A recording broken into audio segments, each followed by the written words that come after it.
Hey everybody, it's Neil. I'm in the pool and I have this. This is the Xyuee underwater breathing equipment and we're going to give this thing a try.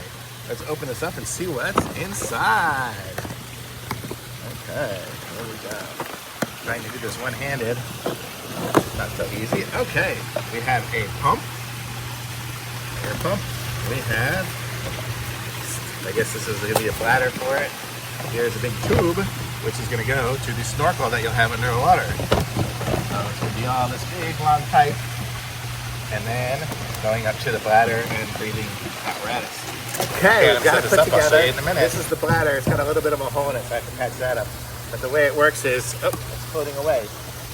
It's got like a snorkel top on it here that connects to a little hose, that connects to the pipe, that connects to the breathing apparatus. Then that'll just sit there and float around.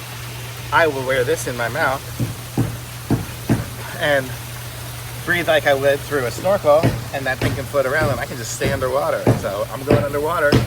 See y'all later.